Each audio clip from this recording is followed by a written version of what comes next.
j'espère que vous allez tous bien. Alors cette semaine je vous retrouve avec une assez courte vidéo, avec un petit peu dans la même veine que ma vidéo sur le médecin en Corée que je vous laisse juste ici, qui visiblement vous a bien aidé, donc j'en suis ravie.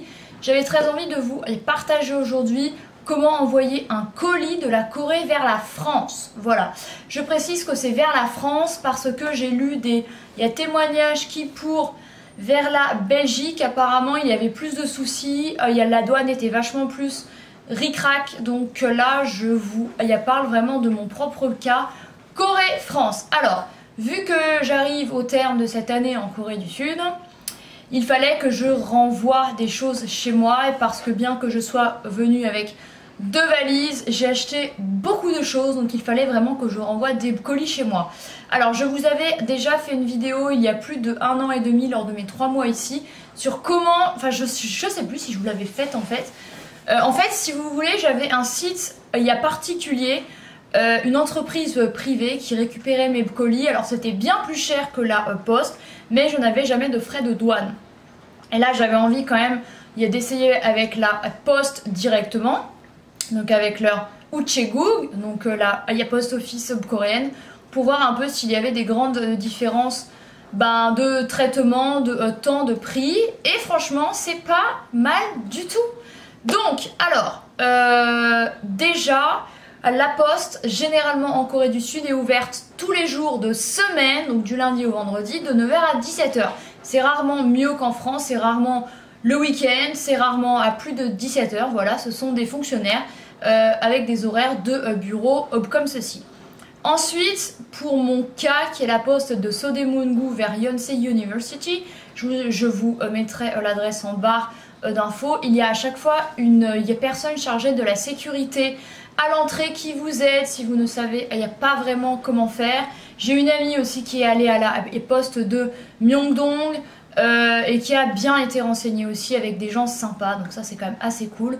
Du coup, pour envoyer un colis avant même d'arriver, il faut savoir que vous appuierez sur Upyon, je vous l'écrirai ici, puisqu'en fait il y a 2 types de services à la poste. Donc il y a payer ses factures, des trucs en rapport avec les je sais pas quoi, et un autre service en rapport avec les colis et les choses à envoyer. Donc il faudra que vous appuyez sur Upyon. Mais si vous arrivez avec, admettons, une valise, un sac avec vos affaires pour envoyer vos affaires, comme ce que j'ai fait moi, il y a d'abord bien sûr que vous achetiez un carton. Alors ils ont tout, ils ont toutes les tailles. Les 3 fois où j'ai envoyé un colis, parce que j'en ai envoyé un autre il y a 3 jours, je prends la plus grosse taille, il y a la taille 5. Le carton en lui-même est à moins, il est à 2000 won je crois, donc à peine 1,50 €, donc ça va. Vous le prenez, vous faites votre colis sur place, il y a tout le matériel, des ciseaux, du scotch, des cutters, ils ont tout, donc inutile d'amener quoi que ce soit. Donc ça par contre c'est super, vous vous mettez dans un coin, souvent il y a un coin exprès. Nous ce sont des petits canapés, en plus il y a la clim pile en face, donc quand on arrivait avec les 40 degrés, c'était super. On s'installe, on fait notre colis, on ouvre notre valise, on met tout à l'intérieur, on referme. Ensuite, on va prendre un papier. Alors celui que je vous conseille, c'est celui-ci. Donc ce sera un papier, c'est celui-ci qui sera vert. Vous le remplissez. Donc, vous écrivez tout en anglais, jamais en alphabet coréen.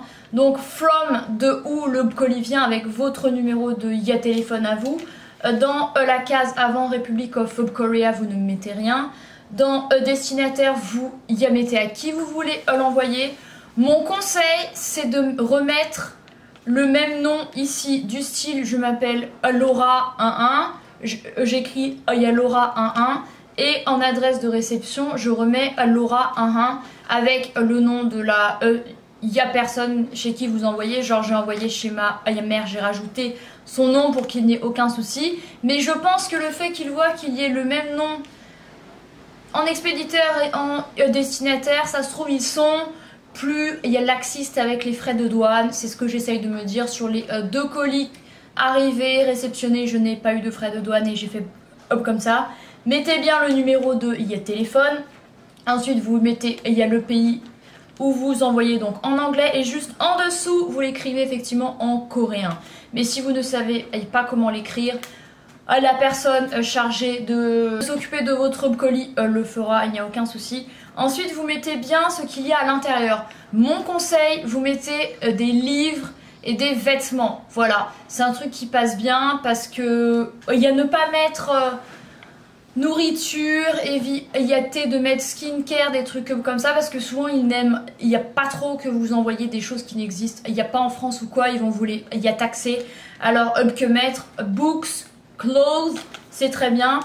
Ensuite il faut que vous mettiez la quantité. Ensuite vous mettez un prix.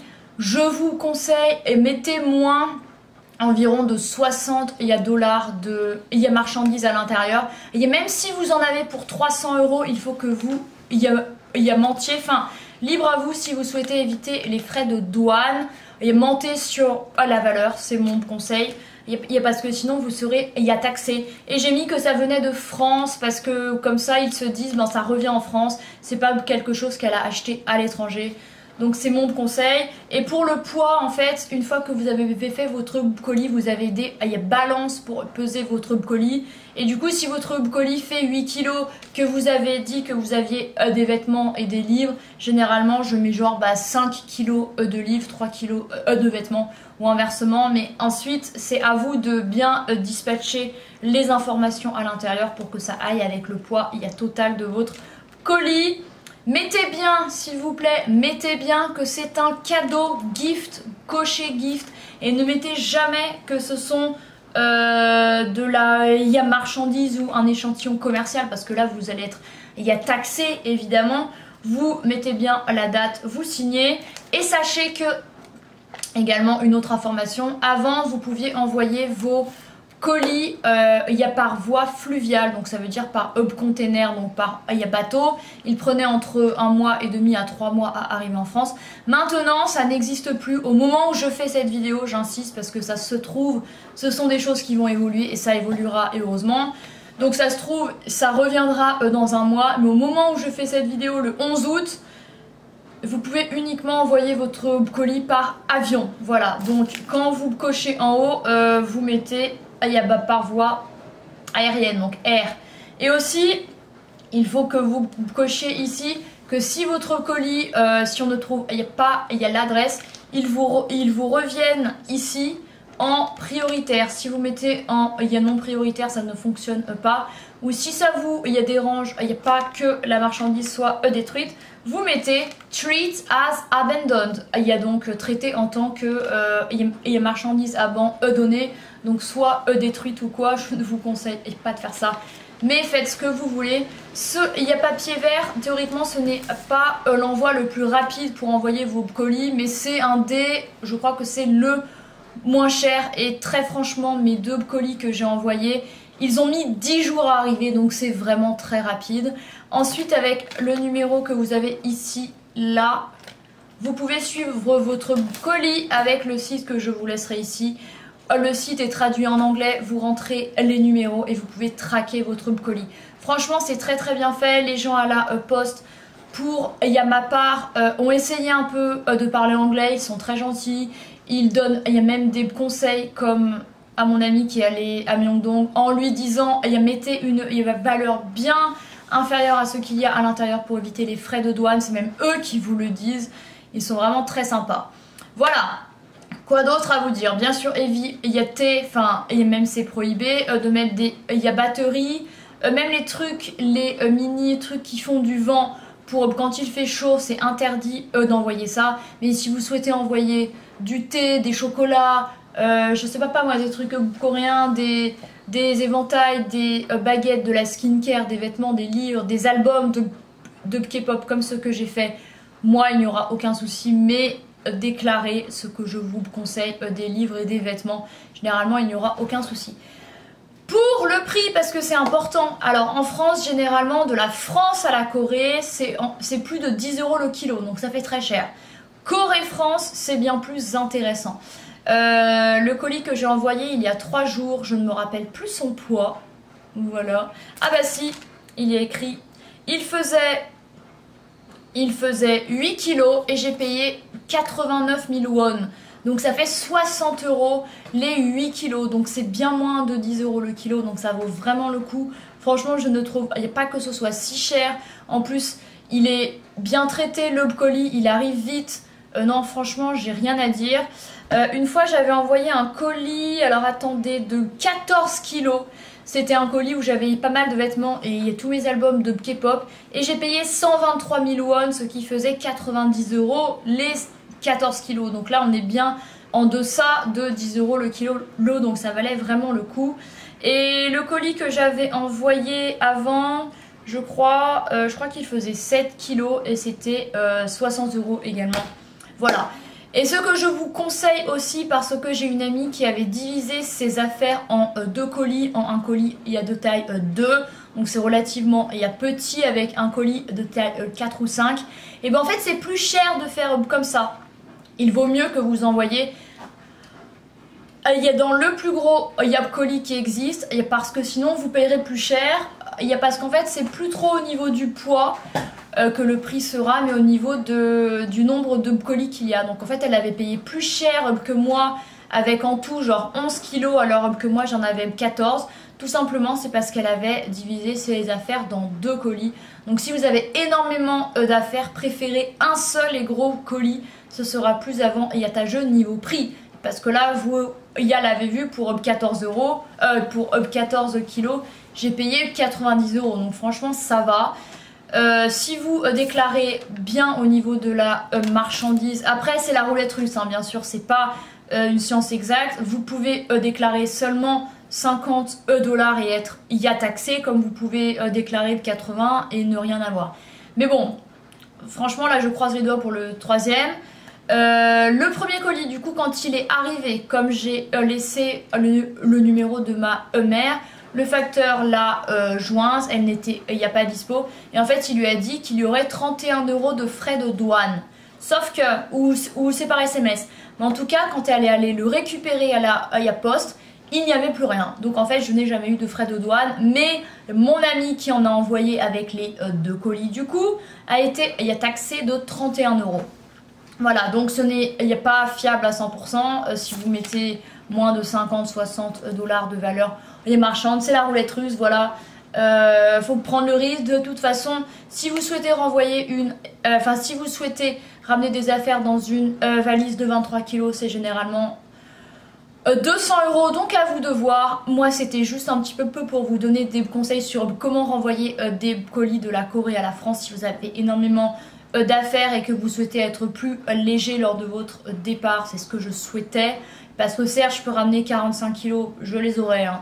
Et puis comme ça je suis plus légère à l'aéroport, j'étais obligée. Si vous souhaitez en plus envoyer des cadeaux et tout, ben c'est idéal de faire comme ça. Et voilà, vous pouvez aussi bien sûr faire votre propre colis chez vous, dans votre propre carton, et la mener plein à la poste. Appuyez bien sur Oupion pour que votre numéro soit appelé et que là il n'y a personne vous accueille et que vous y a payé votre colis et tout.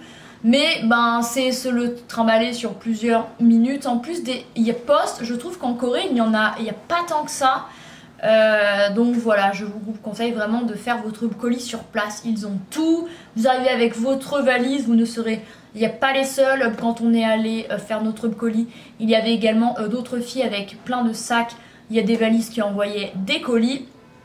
Et là j'en ai encore ici. Il y a par terre enfin, j'ai préparé, il y a des dernières affaires à renvoyer. Je pense que ce sera le dernier et le quatrième. Oui, j'ai énormément acheté. Durant une année, j'ai abusé. Mais voilà, il y a des choses, je suis sûre qu'elles sont arrivées chez moi. J'ai moins d'affaires au moment de partir.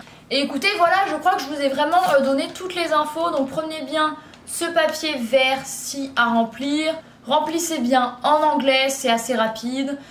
Si vous entendez dire que le mode fluvial existe, non. Alors en fait, si vous voulez, la première fois je suis arrivée pour me renseigner, on m'a dit que oui. Je suis revenue, quelqu'un d'autre m'a dit que non. Ensuite on m'a redit que oui. Et ensuite quand on m'a encaissé avec mon colis fait, la personne s'est renseignée et elle m'a dit depuis 2021 le transport fluvial n'existe plus pour la France. Donc si elle vous dit oui, c'est qu'avant ça existait et maintenant ça n'existe plus pour la France et que du coup ça a changé. Voilà.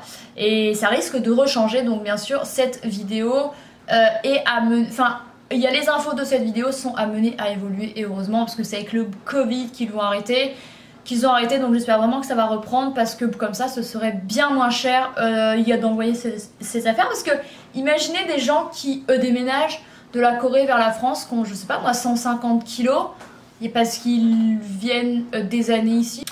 Donc voilà, écoutez, je crois que je vous ai donné toutes les informations. Je vais réfléchir 2 secondes si j'ai rien oublié. Les informations en bas, c'est à la personne qui vous encaisse qui les remplira. Et mon ami a payé avec sa carte française, ça a fonctionné. Moi j'ai payé avec ma carte coréenne, ça a fonctionné. Dans le doute, ou si vous avez un petit peu des soucis de paiement avec votre carte française, venez avec du liquide, au moins vous êtes sûr que ça passe. Et généralement, la personne vous fera lire, il y a l'adresse du destinataire, et parce que comme ce sont des adresses étrangères, ils vous font relire, et écrivez bien en majuscule, voilà, comme ils sont. Il n'y a pas trop habitués à notre alphabet, qui sont plus habitués à traiter avec des Coréens, ce sera plus simple. Et écoutez, je crois vraiment que cette vidéo est terminée, j'espère qu'elle vous aura pu vous aider. N'hésitez pas à mettre un pouce en l'air si ça a été le cas. N'hésitez pas aussi à utiliser un outil de traduction comme Papago, Google Traduction lorsque vous serez avec... Il y a la personne qui vous encaissera si elle vous dit un petit peu des choses spécifiques. Mais généralement on essaye de se faire comprendre et ça se passe bien. Mais voilà, s'ils disent des choses un petit peu spécifiques, n'hésitez surtout pas à utiliser ces outils. Vous n'êtes... Il y a pas bilingue, la personne en face ne parle peut-être pas bien anglais, ce qui est souvent le cas. J'espère que cette vidéo aura pu vous aider. Et moi je vous retrouve très bientôt avec d'autres vidéos de ce style, parce que je vais tester encore quelques trucs avant de repartir, enfin partir de la Corée. Bye!